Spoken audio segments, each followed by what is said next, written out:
살아계신 하나님 아버지, 때를 따라 돕는 은혜를 베푸시고 시시때때로 좋은 것으로 채워주시며 눈동자와 같이 우리 인생을 붙들고 계시니 그 은혜와 사랑에 고맙고 감사합니다.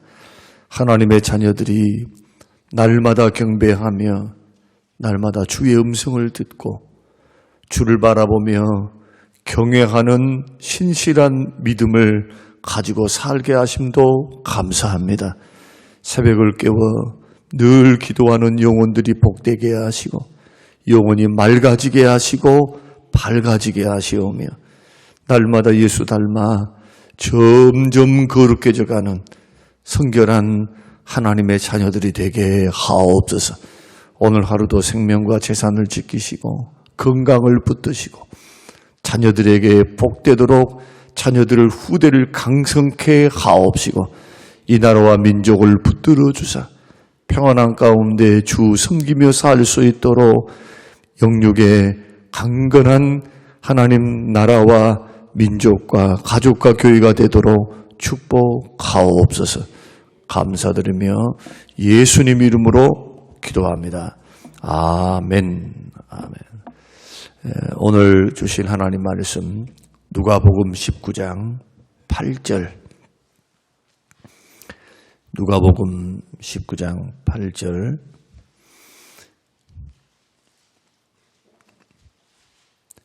삭개오가 서서 주께 여짜오되 주여 보시옵소서 내 소유의 절반을 가난한 자들에게 주겠사오며 만일 누구의 것을 속여 빼앗은 일이 있으면 네 갑절이나 갚겠나이다. 다시 한번 같이 읽겠습니다. 삭개오가 서서 주께 여짜오되 주여 보시옵소서 내 소유의 절반을 가난한 자들에게 주겠사오며 만일 누구의 것을 속여 빼앗은 일이 있으면 네 갑절이나 갚겠나이다. 아멘. 아멘. 저는 오늘 본문의 말씀을 통해서 물질의 청지기라는 제목으로 함께 말씀을 나누겠습니다. 예수님께서 마지막 유월절을 지키기 위해서 이제 예루살렘으로 이제 내려가시는데 이 갈릴리에서 예루살렘을 가기 위해서는 여러 루트가 있습니다만은 예수님께서 즐겨 걸어가셨던 루트가 바로 여리고에서 감람산을 넘어서 예루살렘으로 들어가는 방법이었습니다. 여리고에서 죽은 나사로 3일 만에 살아났던 4일 만에 살아났던 죽은 나사로를 살렸던 그 기적을 베풀었던 그 동네를 통과해서 예수님은 예루살렘으로 들어가게 되는데 성지순례를 가서 우리는 여리고에서 도착해서 차를 타고 감람산에서 예수님께서 여리고에서 걸어 이 감람산을 넘어서 예루살렘으로 들어가셨다라고 하는 그 옛길도 우리가 걸어보기도 했습니다. 예수님께서 마지막 유월절이었으니까 이제 예루살렘에 입성을 하시면 예수님은 이제 십자가에 못 박혀 죽으셔서 부활하시고 승천하신 일만 남으신 그러한 마지막 기회였다 할 수가 있겠습니다. 예수님 부활하시고 난 후에는요, 전도 안 하셨어요. 40일 동안 이 땅에 계시면서 예수님께서 택한 백성들, 특히 제자들, 이러한 사람들을 격려하는 일들만 했지.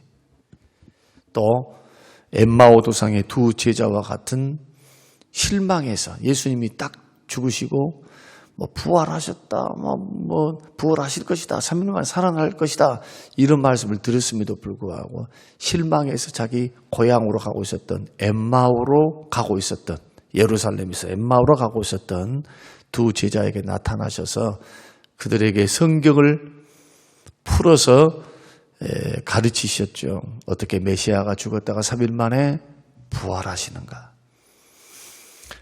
그런 일들을 빼놓고 전도하시지 않으셨습니다. 승천하셨을 때도 마찬가지. 불신자들에게, 유대인들에게 대놓고 돌아다니시면서 그렇게 안 하셨어요.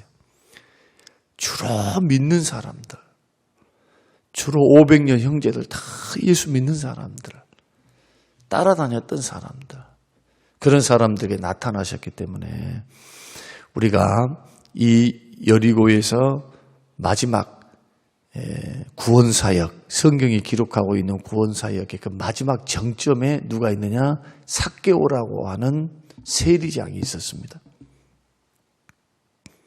그 삭개오의 입장에 있어서는 절호의 기회죠. 단 한 번밖에 없는 기회. 구원받을 수 있는 유일한 기회. 예수님을 직접 볼 수 있는 기회. 예수님으로부터 확답을 받을 수 있는 기회. 어떤 확답? 너도 아브라함의 자손이다. 구원받았다는 거죠. 그런 놀라운 기회를 단번에 붙잡은 사람이 누구냐? 삭개오라고 성경이 말씀하고 있는데, 성경은 삭개오에 대해서 어떻게 소개를 하느냐? 돈이 많은 부자고 세리장이었다. 돈이 많았다. 세리 중에도 세리장이었다. 여러분, 세리가 그 당시에는 어떤 존재였다는 걸 다 아시겠죠? 매국노 취급을 받았고 손가락질을 받았어요. 사람들이 이 세리에 대해서는 사람 취급을 하지 않았습니다. 그 정도로 천대를 받았어요. 그러나 세리는 부자였습니다. 돈을 많이 벌었습니다. 로마에서 지정한 그 세금 이외의 것을 속여서 착취할 수 있었던 지위에 있었습니다. 로마의 권력을 등에 업고 그런 일들을 자행했던 그런 사람들이 세리였는데, 그것도 세리장이었으니 얼마나 해먹었겠습니까? 돈 중심의 삶을 살았던 사람, 그런 부자이기 때문에 남부를 것이 없었던 사람, 지금으로 말한다면은 하여튼 수단과 방법을 다 가리지 않고 잘 먹고 잘 살면 되는 그러한 길을 선택한 거죠. 사람이 한번 태어나서 죽으면 그때뿐인데 어떻게 살 것인가? 나라도 빼앗겨 버렸는데, 이제로 망했는데, 잘 사는 길을 선택해야 되겠다. 일제강점기를 통해서 독립운동하신 분도 있었고, 부자지만은 자기 재산을 팔아서 가난한 사람은 나누어주고 고아원을 세우고, 또 독립운동에 헌신하면서 자금을 대는 그런 사람이 있었던가 하면은 나라를 팔아먹고 일제로부터 이익을 얻고 상금과 포상을 받고 호화롭게 살아갔던 그런 사람들이 있었죠. 똑같아요. 사람은 비록 그들은 역사가 심판을 하고 중요한 것은 하나님께서 심판하십니다마는, 그러나 이 땅에서 사는 삶의 모습을 볼 때 어떤 의미에서는 그런 사람들이 더 지혜로울 수도 있어요. 고통당하지 않고 빨리 시대에 동화되어서 가정을 챙기고 고생 덜 하고 보호를 받고, 비록 일제의 보호를 받지만은 보호를 받고 마음껏 돈 벌어서 자기 식구 잘 먹고 잘 살 수 있으니까 얼마나 행복한 길이었겠어요. 그 난리통에 그 힘든 시기를, 역사의 격동기를 살아가면서 똑같은 그런 상황이었습니다. 그런 사람들은 일제의 앞잡이다. 마찬가지로 로마의 앞잡이야. 매국노야. 그러니까 대다수 국민들은 싫어하겠죠. 그런 입장에 있었던 사람이 바로 삭개오였다. 근데 놀라운 것은 뭐냐? 예수님을 만나고 난 후 단번에 변화가 되어버립니다. 그러면서 뭐라고 말씀하느냐? 나의 재산의 절반을 가난한 사람들에게 나눠주겠다. 그리고 누군가를 내가 속였다면, 토색했다면, 부당하게 내가 자기의 지위를 이용해서 다른 사람을 빼앗았다면, 속였다면 4배나 갚겠습니다. 율법이 말씀하는 것처럼 4배를 갚겠다는 거예요. 4배. 여러분, 이게 쉬운 일일까요? 자기가 지금까지 악착같이 벌었던 재산 가운데 절반을 가난한 사람들에게 나눠주고, 이것은 예수님이 시키는 것이 아니에요. 자기가 한다고 하는 거지. 토색한 일이 있으면 4배나 갚아주겠다. 이게 물질을, 자기에게 남은 것은 물질밖에 없는데 그 물질을 내놓겠다는 겁니다. 여러분, 우리가 곰곰이 생각해 볼 일이에요. 이런 부분들은. 어떤 사람이 돈의 가치를 잘 아는 사람일까? 돈을 어떻게 벌고 사용하는 것이 하나님과 사람 앞에 옳은 것일까? 이것을 생각할 줄 아는 사람은 예수 믿는 사람이에요. 구원받은 백성이 그렇게 하는 겁니다. 그 대다수 예수의 생명이 없고 하나님의 말씀이 없고 그 말씀이 들리지 않는 대다수의 사람은 돈 중심으로 삽니다. 돈 중심으로. 많이 버는 것이 목적이 되어 있어요. 대부분이. 정직하게 벌어야지. 정직하게 땀을 흘려서 정직하게 법의 테두리 안에서 벌어야지. 이런 사람들이 얼마나 되겠습니까? 부자들이 상속세, 취득세, 이러한 세금들을 아끼기 위해서 얼마나 노력하고 있습니까? 거기에다가 얼마나 사기를 칩니까? 과대선전을 하고 또 누군가에게 해를 끼치면서 또 약효도 별로 없는데 막 뻥튀기 해가지고 막 있는 것처럼 이런 식으로 정직하지 못하게 돈을 벌어서 많이 벌면은 그냥 1등인 거예요. 되는 거예요. 그냥 이런 시대 가운데 우리가 놓여 있습니다. 그러나 예수 그리스도를 믿는 믿음의 사람들은 삭개오의 변화가 우리에게 해답을 주고 있습니다. 어떻게 벌어야 하는가? 어떻게 써야 하는가? 어떻게 사용해야 하는가? 삭개오의 변화를 보면은 그것을 알 수가 있는데, 첫 번째는 뭐냐? 무슨 수단을 써서라도 돈을 많이 벌면 된다는 생각은 잘못된 생각이라는 거예요. 사람들은 속일 수 있어요. 그러나 하나님의 눈을 피할 수가 없어요. 그니 훅 불어버리면 사라지는 겁니다. 불의의 재물은, 잠언의 말씀 보면은 불의의 재물은 날아가는 재와 같아요. 훅 하고 불어버리면 없어져 버려요. 없어져 버려요. 그럼에도 불구하고 돈 많이 있었으면 좋겠죠. 다 이것이 다 사람들의 소유욕이고 갖고 싶어하고 하는 이 자연적인 마음이죠. 그러나 돈에 사로잡혀서는 안 됩니다. 두 번째는 정당한 수고의 대가로 벌어야 한다. 하나님께서 제일 싫어하는 게 뭘까? 경제 논리, 경제 윤리에서 우리가 아모스를 주로 보게 되면은 호세아나 아모스 이 말씀들을 우리가 읽게 되었지만 하나님 제일 싫어하는 게 속이는 저울이에요. 속이는 저울. 이사야도 책망을 할 때, 죄에 대해서 책망을 할 때 어떻게 동족, 같은 민족을 등쳐먹을 수 있는가? 사기칠 수 있는가? 거기에 대해서 엄청나게 질타하죠. 이 저울을 속이는 것, 신실하지 못한 것, 정직하지 못한 것에 대해서 회개하라고 촉구하고 있는 모습을 보게 됩니다. 근데 삭개오는 돈을 사랑했기 때문에 세리의 길을 걸어갔고 세리 장까지 된 겁니다. 근데 변화를 받았죠. 변화를 받을 수 있었던 근본적인 이유가 뭘까? 예수님을 만나고 난 후에 생각과 마음의 변화가 일어났기 때문에 삶의 변화가 일어난 거예요. 예수님을 만나자 생각이 달라진 거예요. 마음이 변화를 받는 겁니다. 지금까지 자기가 가지고 있었던 가치관, 경제 논리, 돈만 많이 벌면 돼. 나는 소유하고 있으면 구원받았고 구원은 상관없어. 많은 돈을 벌어서 먹고 살고 저장해 놓고 한평생 사는 거 뭐 짧은 인생 짧게 굵게 살다가 가면 되는 것이지. 이런 생각했던 이 모든 생각들이 무너져 버린 거예요.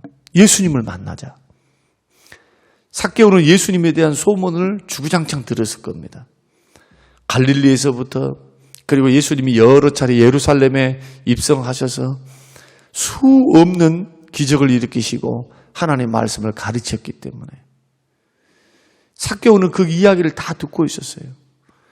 그리고 풍문으로 들었던 소문으로 들었던 그 내용을 알고 있었으리라 우리는 추정할 수 있는 것이 뽕나무 위에 올라가서 예수님이 찾아오자 곧바로 반응이 일어납니다.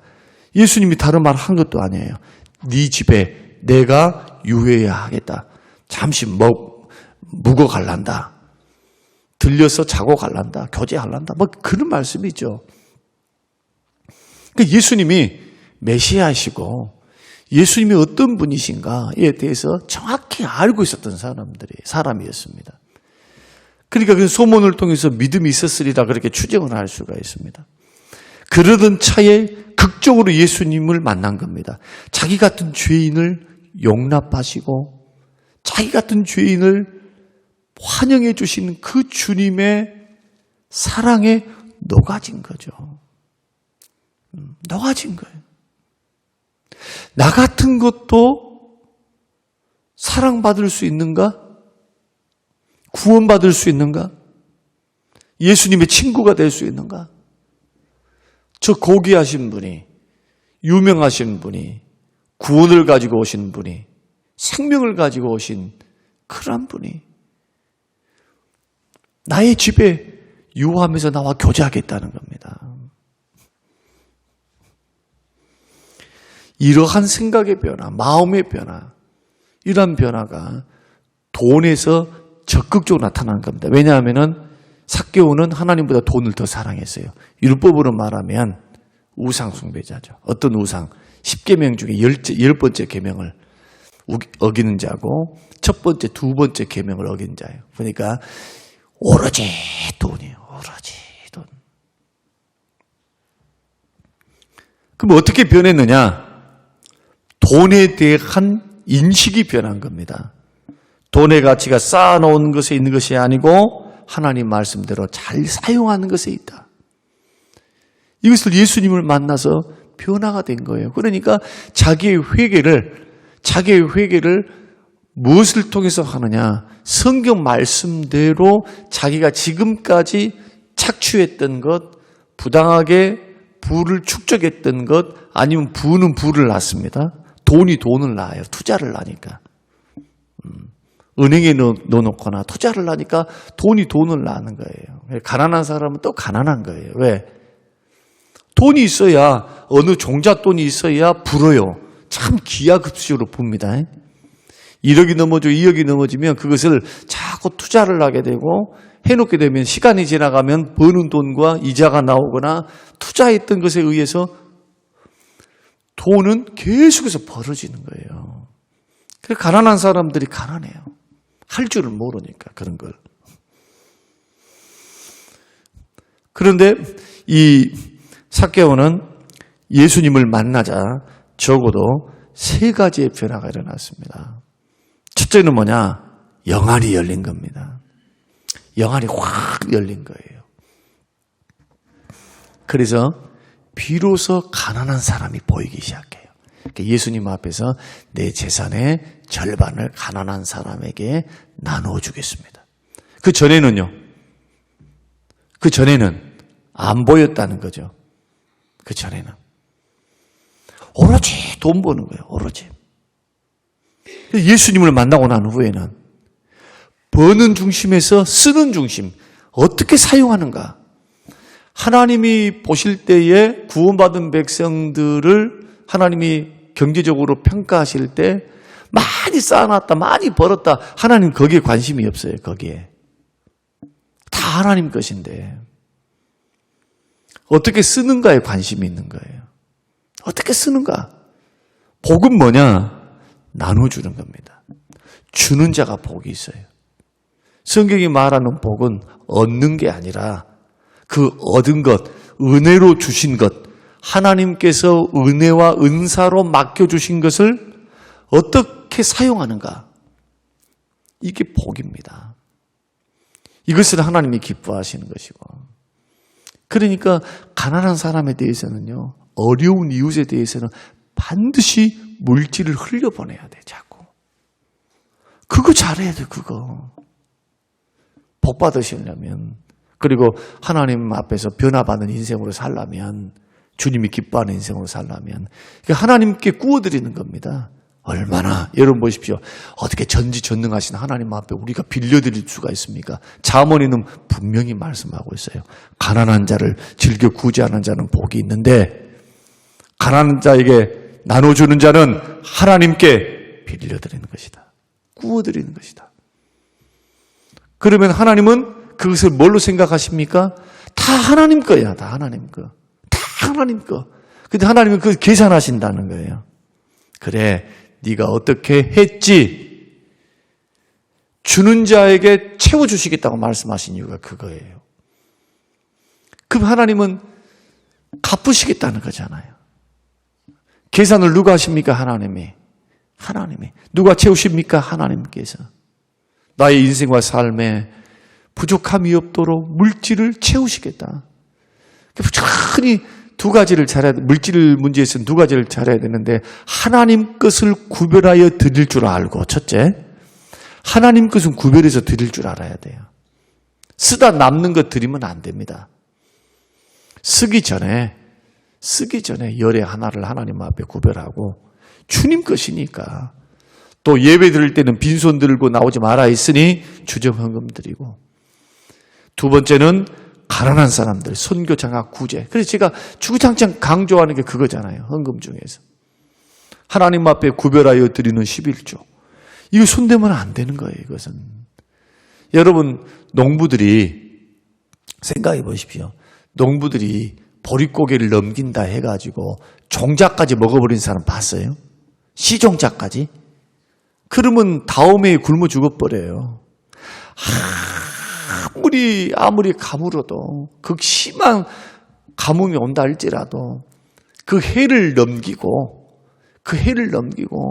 정말 미래 또 다시 1년이라고 하는 세월을 살기 위해서는 기근이 온다 할지라도 반드시 남겨둬야 돼요. 풀뿌리를 먹는다 할지라도 씨감자, 씨종자는 남겨둔다고요. 그래야 수확할 거 아닙니까? 씨를 뿌려서 봄에. 겨울을 지나고 다시 봄에, 그리고 그 내년을 기약할 수 있고 살 수 있는 방법이 바로 그 방법이 있죠. 마찬가지. 열의 하나는 시종자와 같아요. 하나님 앞에. 그래서 열이 다 하나님 것인데, 열의 하나를 하나님 앞에 구별함으로 뭘 하기를 원하시느냐? 하나님 것을 하나님이 주셨다. 하나님이 주신 거다. 열은 다 하나님 거다. 돈의 노예가 되지 말고 물질을 주시고 은혜를 주신 그 하나님을 기억하고 살아라. 열의 하나는 믿음이에요. 믿음. 돈의 주인이 하나님이십니다. 돈이 나의 주인이 아니라 하나님께서 나의 주인이십니다. 그리고 구제하는 것. 어려운 이웃에게 자꾸 돕는 것. 이게 사랑 실천이 되어집니다. 두 번째 깨달음은 뭐냐? 예수님을 만난 후 영화만 열린 것이 아니라 깨닫기 시작합니다. 돈은 쌓아놓기 위한 것이 아니라 나누기 위한 것이구나. 그게 나누어 주겠다는 거고. 세 번째는 버는 중심의 삶에서 말씀대로 나누어 주는 삶. 여러분, 욕심은요, 돈에 욕심이 생기기 시작하면은 돈이 모든 생활의 중심이 됩니다. 그래서 모든 관계를 경제 논리로 풀어가려고 해요. 돈이 나를 지배해버리면은 모든 것을 계산적으로 살아요. 계산적으로. 이렇게 했으니 네가 나한테 이걸 해줬으니 나는 너한테 이걸 해준다. 이런 식이라. 여러분, 어려운 사람들을 도왔다 하면 잊으셔야 돼요. 베풀어줬다 하면은 절대로 잊어버려야 돼요. 목사인 저도 구제를 개인적으로 하거나 아니면 교회를 통해서 여러 목회자들을 하죠. 그러죠. 그러면 두 종류로 나누어져요. 제가 이런 말씀을 드리면 그냥 참고해서 들으시기를 바랍니다. 저는 그 목사님들을 비판하고 판단할 생각은 전혀 없어요. 그리고 저는 괜찮아요. 그렇게 안 해도. 그러나 제가 섬겨보니까, 지금까지 섬겨보니까 두 종류로 다 나누어지는데, 두 종류로 어떻게 나누어지느냐. 고마움을 알고 피드백에 감사를 전해온 분들이 있어요. 뭐 물건을 갖다 주는 것은 없어요. 없어. 아무리 이렇게 해줘도 죄송합니다만 그런 분들은 없는 것 같아. 뭐 명절이라고 해가지고 막 은혜를 입었고 이렇게 했으니 이렇게 뭐 제가 그걸 원하지도 않고 그걸 못하게 해요. 가져오시면 하지 마십시오. 다음부터는 꼭 하지 마시기 바랍니다. 정중히 거절하는 탓도 있지만 그러다 보니까 대부분이 그렇고. 그리고 문자로 이렇게 고마움을 표시하는 분들이 간혹 있어요. 이 말이 중요해요. 간혹 있어요. 대다수는 뭐냐? 5년, 한 번 하면은 우리는 10년 이렇게 꾸준히 하거든요. 전혀 깜깜무소식이에요. 어떨 때는 참 무심하구나. 참, 이거, 세상 사람들 그리 않을 것 같은데, 이런 생각이 들다가도 그분들의 입장을 생각해 보는 겁니다. 도움을 받고 사는, 뭔가 도움을 받지 않고서는 생계가 되지 않고 살 수 없는 그런 환경 속에 있는 분들이기 때문에 저는 많은 생각을 하게 됐어요. 그분들의 입장에서 생각해 보면 그게 당연할 수 있겠구나. 처음에는 초창기 때는 조금 서운했지만 전혀 그렇지 않아요. 지금은 오히려 감사합니다. 왜냐하면 받을 상이 있어요. 우리 성림교회가 잊어버립니다. 큰 것을 했든 적은 것을 했든 잊어버려요. 그리고 얼굴을 보면은 또 똑같이 봐요. 똑같이 대하면서 섬기는 거예요. 그냥 갚으시는 분은 하나님이시기 때문에 우리는 나누어 주는 것으로 사명이 끝나는 겁니다. 믿습니까? 예, 구제 그렇게 하셔야 돼요. 섬겼습니까?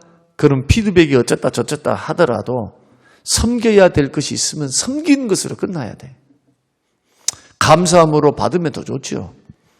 더 그렇게 하면 고맙지. 더 그렇게 하면 더 이뻐 보이고.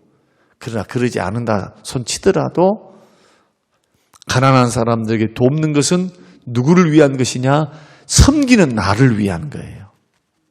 결국 섬기는 내가 복받는 일이라 이거예요. 성경적으로 보면.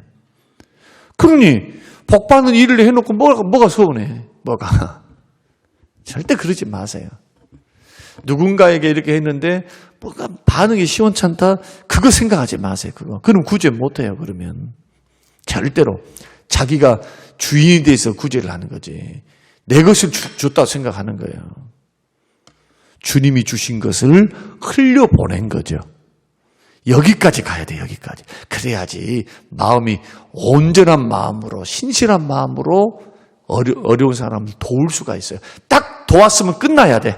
딱 손을 떠나는 거예요. 여러분도 마찬가지. 하나님 앞에 헌금을 드렸으면 딱 끝나는 거예요. 왜? 정성을 받으신 거예요. 주께서. 여러분의 믿음과 정성을. 홍콩 배우 가운데 주윤발이라고 하는 그 유명한 배우가 있습니다.